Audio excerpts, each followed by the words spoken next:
me call in again, says Sir Ian Batingal of Net25. Yes, hello po. Good afternoon po. Good afternoon, Jean. Good afternoon po sa cast ng Reroute. For Sir Jan Arcilla po, knowing that you are an international icon na po, kumbaga, yun na po yung gusto po namin na maging term po. Kasi knowing na nagkaroon na po kayo ng maraming awards po sa iba't ibang international award-giving body, not only here in the Philippines, do you have any pressure pa po bang, lalo na po iba't ibang tao na po o iba't ibang lahi na po ang nakatingin po sa inyo every time that you have a new project, Sir Jan? Thank you po. Oh, thank you for that term, no? Icon. Wow, thank you so much. I will embrace that. Well, right now, I think one of the considerations is to speak to a large audience, to a global audience. Siguro that's one of the first considerations, because we have already somehow called the attention of the film dome globally, and we have already somehow called the attention of the film makers, directors, and producers globally. I think I really want to look for projects that I can speak to the global audience. Yun siguro yung consideration. That I'm not just doing a film for just because I want it. It is how this project can also be relevant to the global citizens. Like if we can create a film, a project that can speak for the pandemic, definitely ang global yung audience mo. Things like that. That although that's very cliche, you know, something like that siguro. Okay po, Sir Jan. Thank you for your answer po. And for the cast of Reroute po, every time po ba that you are doing a new projects, ano po yung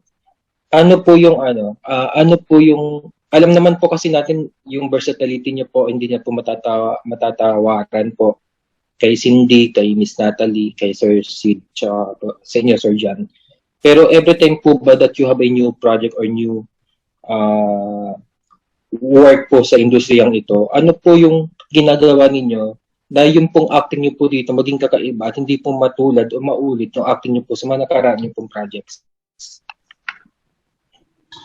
Yeah, siguro. Go ahead.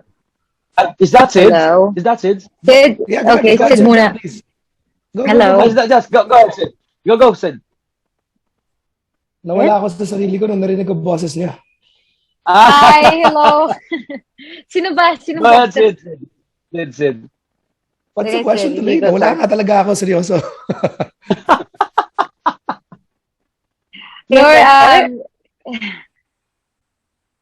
Yes, please repeat the question. Oh my God. Opo, sir, kapag meron po kayong mga bagong projects po, right now, I remember now. Yeah. I actually mentioned a while ago that I'm kind of feeling like I'm falling into like a pattern, and that shouldn't be the case. And I always think as like there's like what an infinite kinds of people to make up one world. So there's really like an infinite choices, an infinite number of choices to do your role, right?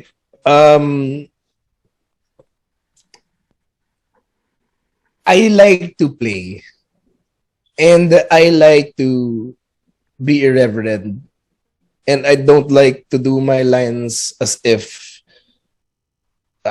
I memorized it. I like to keep it as I don't like to read. I don't like to rehearse. I mean, I like to rehearse, but I don't like to memorize too much, which I think is a double-edged sword because it makes my performance a little bit more natural than normal, or at least what we're used to as Filipino viewers. But at the same time, it also makes it look more me. which becomes repetitive. That's why it's dangerous, but that's also the way I do my job. So I try to like choose my roles and where I'm able to perform that way. It's not every time that it'll allow it. Like if I do a film where the director or the writer is very strict and they want things verbatim, then the way I normally do my job cannot be done that way. I really have to do my homework. Now, if it's something like, for example, like this one, especially because the role is what they're asking for me, what the project was asking for me naman wasn't really necessarily to be liked. Eh. The only character I needed anybody to like my character was my partner. And that was really hard to balance also because he's supposed to be despicable and unlikable. And that I think makes it fun. And if I also don't think I'm going to be able to do that again. Yun nga lang, if I approach it the same way, then it's going to look like the last one. So it really depends on who I'm with also. Sorry, Sir John, your turn. No, it's okay. It's okay. Okay. Hi, guys. It's okay. It's okay. Sir John muna. No. I'm good. I'm good. You're good? Yeah. Go ahead, Nathalie.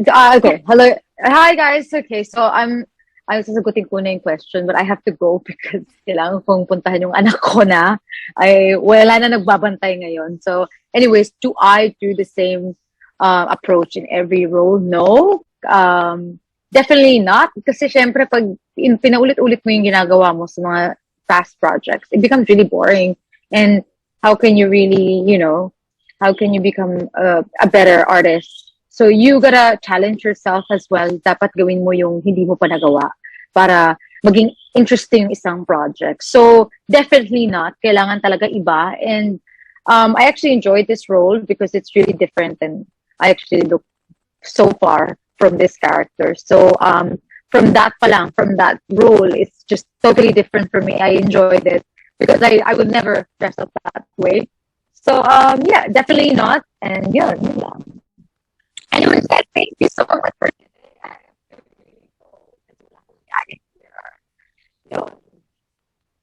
Hey, Nathalie, Sir John.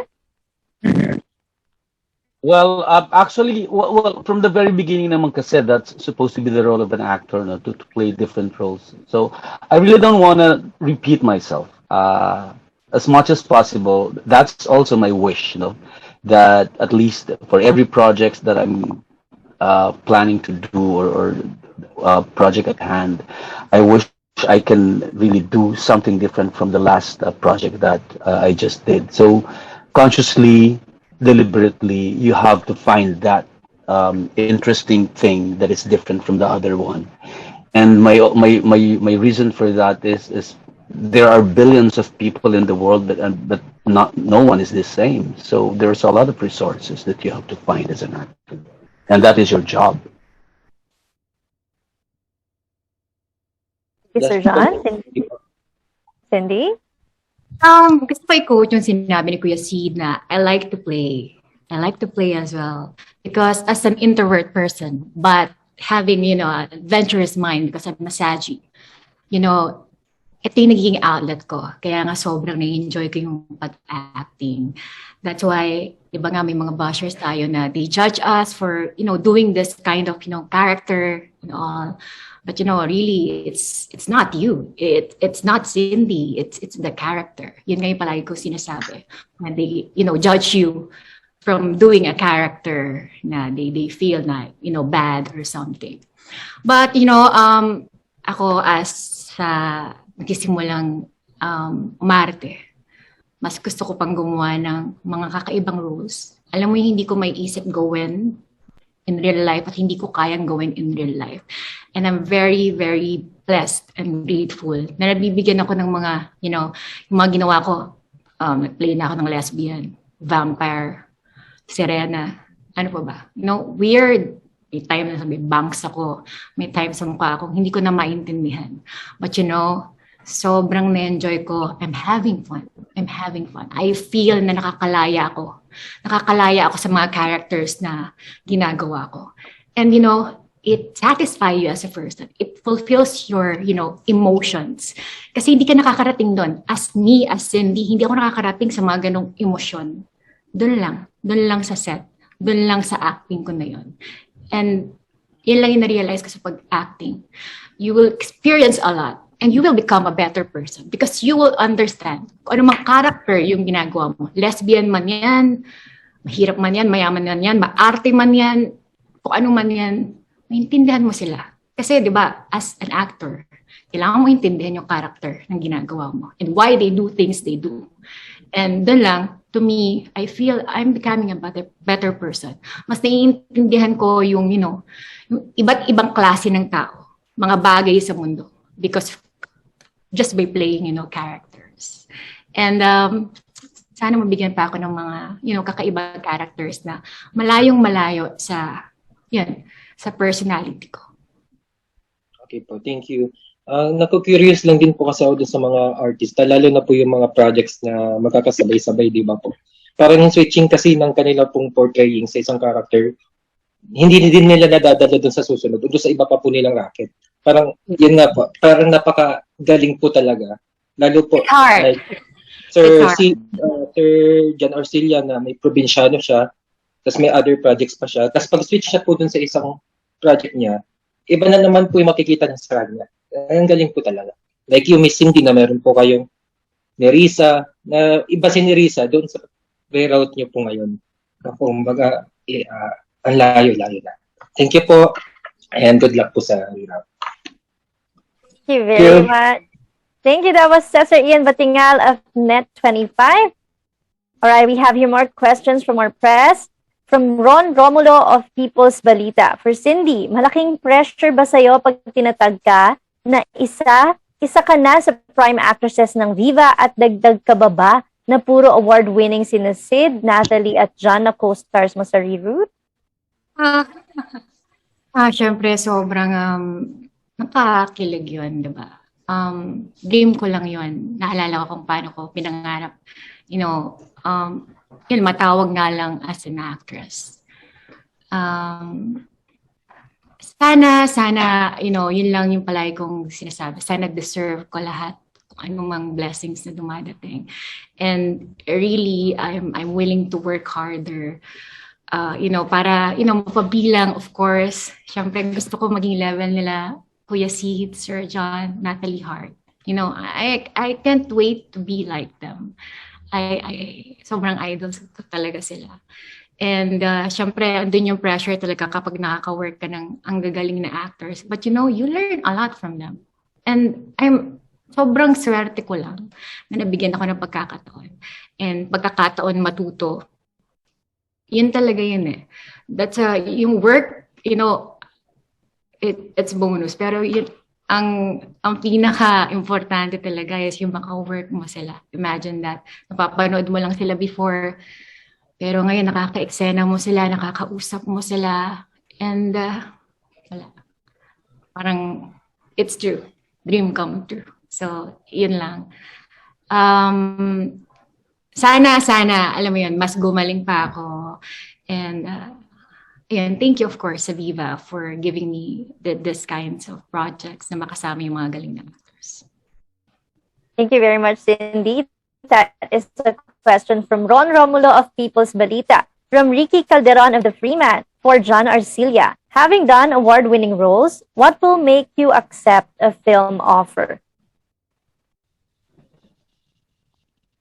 Well, I think somehow partly I have answered that question already. But to add more, it always has to have this combination of entertainment and quality and relevance, because that's how life is all about.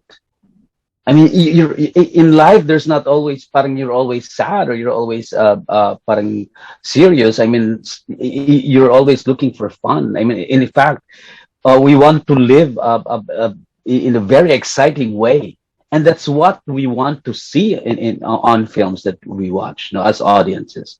So that's why for me, as an actor, I want to see to it that the films I do has those combinations of relevance, at the same time fun and exciting moments. Things Thank you, like Sir that. John. And this, we have here a follow-up question. How do you feel that people are calling you the national actor of the Philippines, having won the Best Actor award at Venice Film Festival? Come again? How do you feel, though, po, when people are calling you the national actor of the Philippines when you won the Best Actor for Venice Film Festival? Yeah, you know what? Sabi ko nga, it is actually a welcome for Filipino actors, not just for myself. But we've been being recognized for so long, no, as filmmakers in the global scene. We started our film as early as 1893, 1891. And that was just like 20 years after the first film in the Philippines, which was actually shown after Bonifacio's death, no? So we've been actually growing as filmmakers together with the pioneers of filmmaking. It is just that to them, we are just considered as part of the outskirts. We are not part of the mainstream, no? Pero itong recognition na ito is just parang I can't say long overdue, but it's just how do we call it? It's just part of the world welcoming us. But we've been there for so long as filmmakers. So kaya kumbaga para sa akin kung yung ganong klaseng mga ano lang naman yan in time lang naman yan kung ano yung recognition mong nakuha ngayon yung matatawag sa iyo. But like I agree with Sid, that's also my principle. You are as good as your last performance. So you have to keep on creating and recreating yourself and doing a good project so that you can sustain that kind of status if you want that kind of status. So that's it. So parang minsan ano lang siya it's seasonal, no? Pagkatapos ito baka iba naman yung itatawag sa'yo. So siguro for us actors like kung gusto mo ng consistency you just really have to work on it. Hindi talaga siya hindi mo siya pwedeng bitawan or pabayaan. Talagang trabaho naman kasi siya. Hindi naman siya fun lang. Although it's also fun for me, no? Because my work is also my play. And I'm enjoying doing it. I mean, sabi ko nga, minsan si Sid, sinasabi niya sa akin, masyado akong seryoso sa set. You know what? Being that serious sometimes on the set, it's actually just having fun. You just don't turn it on my face. But that's just joking. I love how you work. Yeah. I know that. Yeah. I love ko yan. So sobrang sa mga gustong-gusto ko talagang katrabaho. It's in front and behind the scene is really Sid, no? There's this kind of rapport that we can understand both, no? Parang ganun. On and off the screen. And even if we don't talk often, I mean when we see each other on the set, Sid, yeah. It's true though. We are one of the oldest film industries in the world.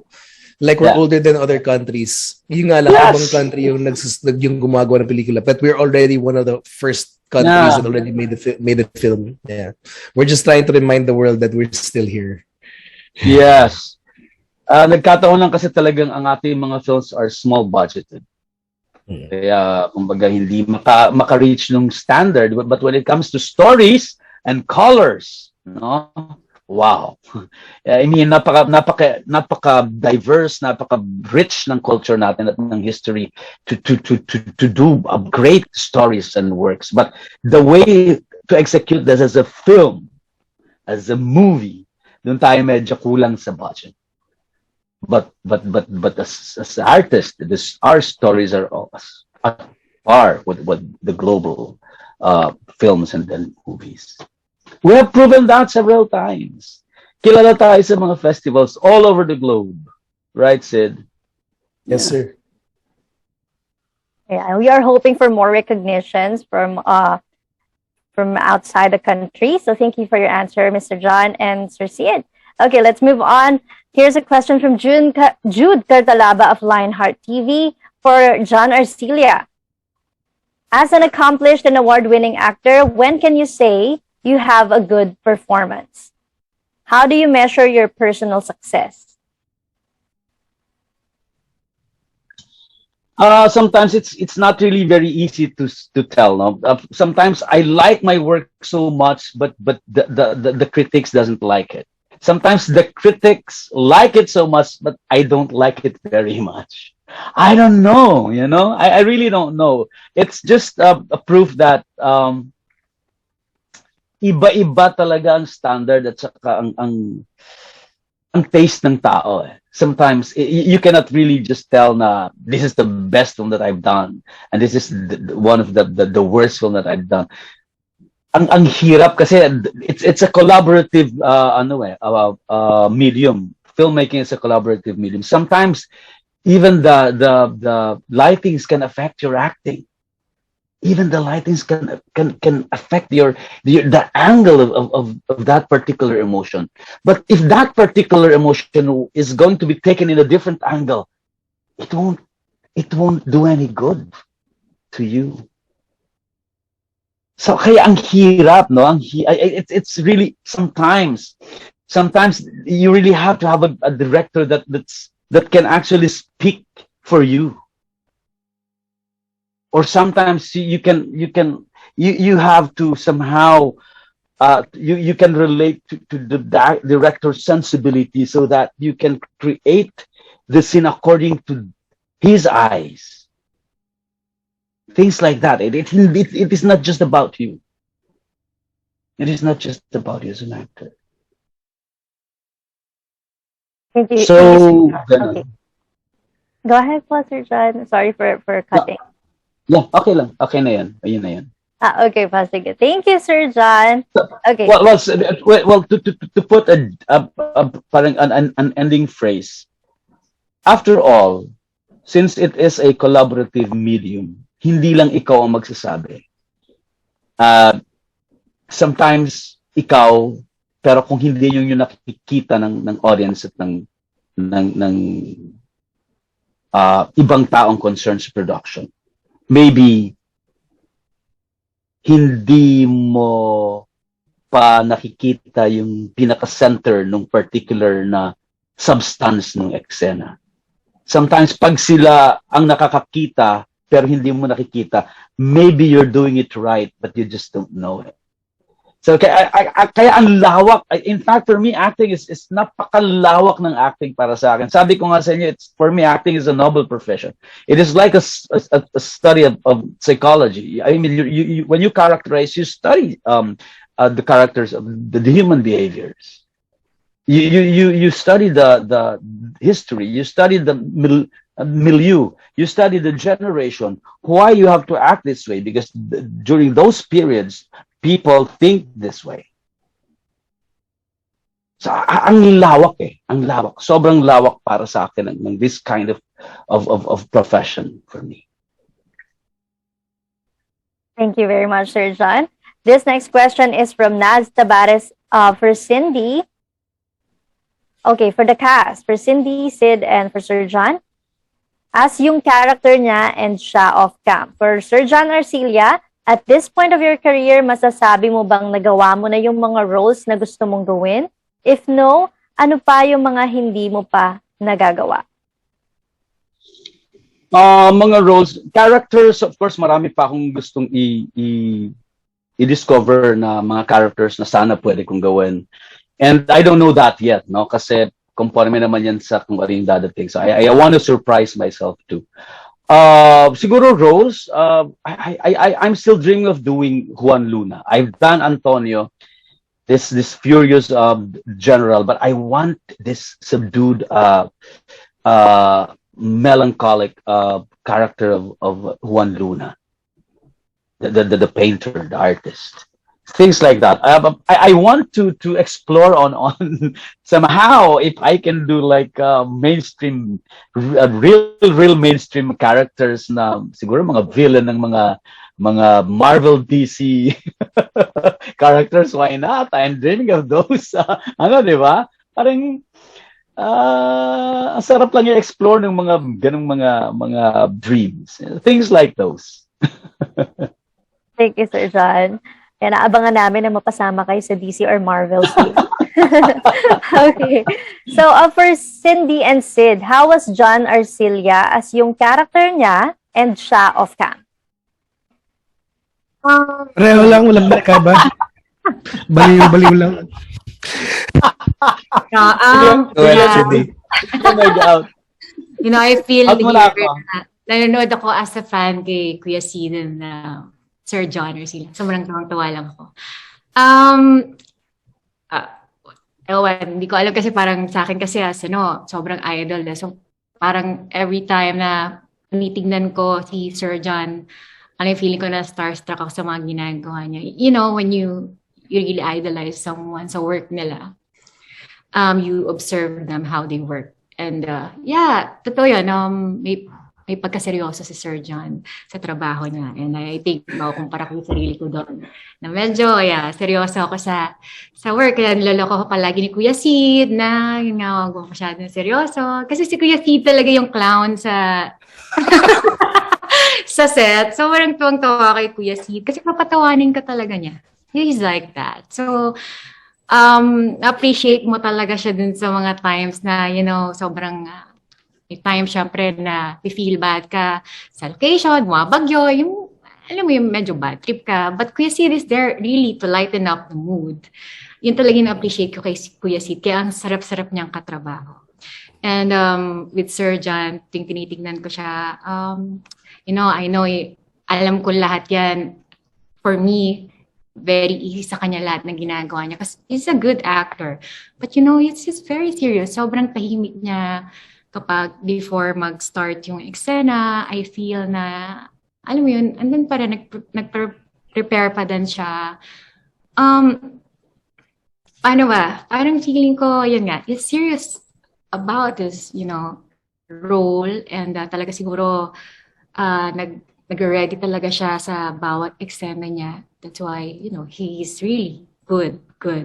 So, yun lang. Sobrang naano lang ako. Siguro, doon ko yung makukumpara yung sarili ko sa kanya na ako, syempre bilang baguhan, talagang takot pa ako. Kailangan ko talagang i-ready yung sarili ko sa bawat eksena, lalo na ka-eksena ko, magagaling na actors and actress. And doon ko lang nakita na, you know, kahit matagal ka na, you know, you really have to prepare to, you know, to be able to, you know, deliver talaga na maganda. Sa totoong buhay, feeling ko, you know, kulang talaga yung araw para, you know, makilala ko talaga sila fully, you know, personally, because yun nga, sobrang in a day na shooting talaga, mag-work ka talaga. Kasi we were only given few days to finish the movie and bumabagyo pa. Alam mo, wala talagang masyadong, alam mo yan, yung chit-chat time na talagang makakapagkwentuhan kayo. But, nakakakwentuhan pa naman sila. To me, Sir John, feeling ko in person, I don't think he's that serious talaga. Feeling ko super fun din yung tao. Kaya he like, you know, playing yung mga characters. I feel, kasi syempre to be, you know, a good actor, feeling ko talaga dapat grabe yung sense of humor mo, you know, yung personality na meron ka. To be able, you know, para ma-play mo. Kasi ikaw naman lahat yun eh. It's you. It's how you just play yung different roles. To me, pagka magaling kang actor, feeling ko, you're, you know, a very exciting person. Hindi ka boring na tao. Yan. Wow. Working with Sir John is like a workshop. Yeah, so I'll answer the same question. I love working with Sir John. He is a bottomless well of inspiration that you can draw from, especially since he throws himself completely at the work. Like Cindy was saying, even like in between scenes, you could see that he's preparing. And for me, I'd like my co-actors to do the work for me. So it's perfect. Ang gugulo na. Especially since kunyari dito sa role na to, wala naman ako talaga, I'm here to support Cindy 100%. At kung ano yung ibibigay ni Sir John, opo, yes po, opo, ato po. Yes po. Which is beautiful. And the funny thing is, although seryoso si Sir John, that's him at play. Nobody can last this long convincing himself to do something he disagrees with. For example, hindi naman sa hindi siya nag-disagree siya sa gagawin niyang eksena, pero may hirap kasi para sa isang tao dalhin ang sarili mo gawin ang isang bagay na hindi mo maiisip kailanman na magagawa mo yun sa ibang tao. And Sir John allows himself to explore that dark side of him, which is super scary. And at the same time, beautiful to watch, which is the whole point why you want to work with this person. Because, wala, tatayo ka na dun. Pati ikaw, best actor ka na rin. Sinigawan ka lang ni Sir John. I'm like, Opa! But that's the thing that makes it beautiful. And ako, I mean, I do my job naman rin behind the scenes and everything like that. But at the same time, hindi ko rin sasabayan si John ng gano'n. Mababaliw kami pareho.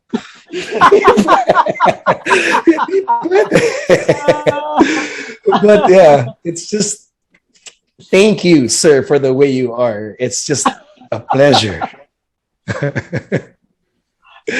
Nire-remind nga namin balik ka muna dito, kain ka muna ha. Pwede kang kumain. Pwede ka rin ka.